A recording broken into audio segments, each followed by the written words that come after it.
Hello, my name is John Dennison, co-founder of the World Rugby Memorial and the Armistice Youth Rugby Festival.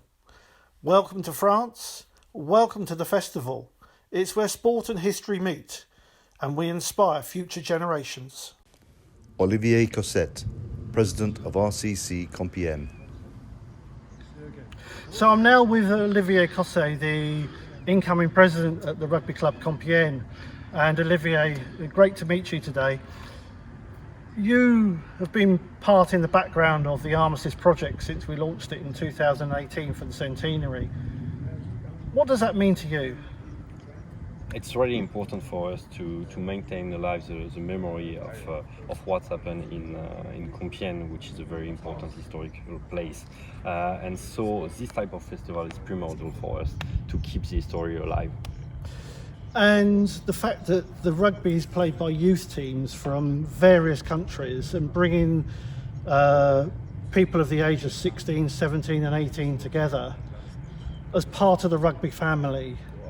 Yeah, definitely this is the main issue, to really be able to passing memory about what's happened here and to provide this knowledge to the young generation around a great festival which is with happiness, fraternity and around the game, and to be the exact opposite of what have been happening here, which have been a war, an hard war, and we will create some kind of event will be joy and play.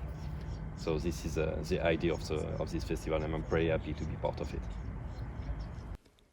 The festival features teams in the FFR categories M16 and M18. This enables players aged 15 and 16 to play in M16 and ages 17 and 18 to play in M18. All fixtures are shortened games of 15 aside to allow for individual playing time limits, but more importantly, play against different teams. This year, we are introducing girls' sevens to the festival, which we see as an important step in promoting the sport using the same age groups. In the modern crowded rugby calendar, the festival sits well within the academic year, giving players a chance to play in an international festival that combines the sport and education without impacting on their studies. It also offers the opportunity to meet and play against teams from other countries and develop friendships.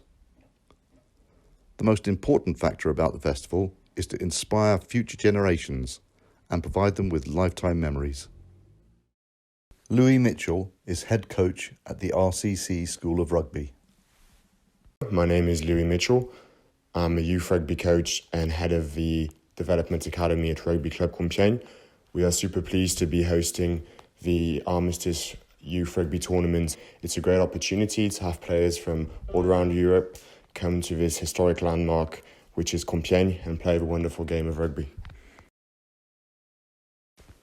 One of the special features of the festival is the option to take part in a professional training session with RDJ Sports.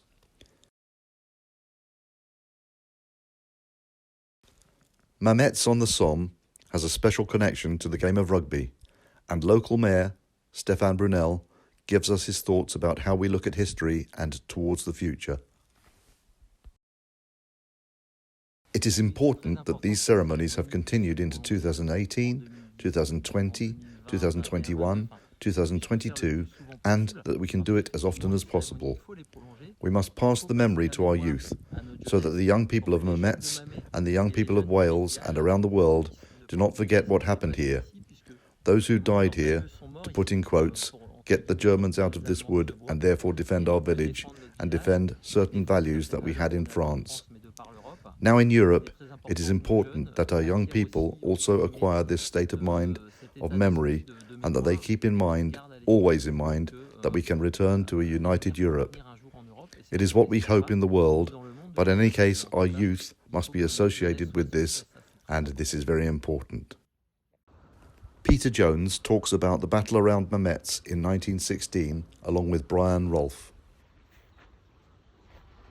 So we're standing at Flatiron Copse Cemetery, right in front of Mamet Woods behind me. Flatiron Copse itself was a German position in July 1916. There was a heavy machine gun post that took some dreadful casualties from the Welsh as they came. from in front of me across this hill and away to my right, which is where the dragon sculpture is now situated. There's 1,572 burials here.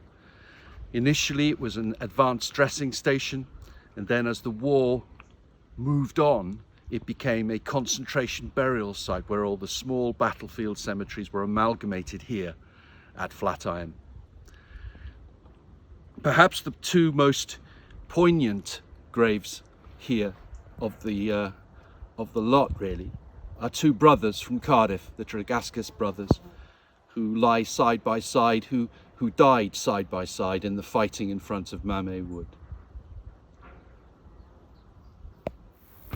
So, Brian, what does a military man make of the challenges faced by the Welsh here on the 7th of July 1916 here at Mamay? You're looking at the death trap. They're coming down the hill. You can't run down there. The only way is to slide down. At the bottom you go into a ditch. Then you've got to come out of the ditch and go uphill with a machine gun on your right hand side, machine gun to your left, interlocking arc of fire. It's a death trap. How anybody ever managed to reach the woods is amazing. It's astounding that they did. We finish our event with an optional visit to Lochnagar Crater and Tiat Val, as we remember the beginning and end of the Battle of the Somme in 1916. Here we will tell you about the events of July 1st at the crater and the importance of the memorial built after World War I and some of the many rugby connections.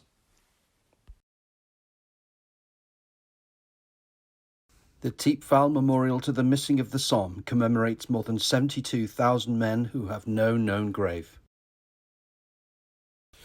At Tiat Val, one is inspired by the sheer size of this cathedral-like monument to the missing. Finally, a message from our World Rugby Memorial Ambassador, Brian Rolfe. It's a place where I can go to reflect on the thousands of young men who played the game. The rugby players whose graves are scattered around the world, not just in the two world wars, but now in the modern era. The memorial is located in the once ravaged but now peaceful countryside that formed the battlegrounds that were the First World War. Thank you for watching, and we look forward to seeing you in Compiègne in October. For more information about the Armistice International Youth Rugby Festival, you can contact us at rugbymemorial@gmail.com or www.francor.org, or alternatively, contact your tour operator.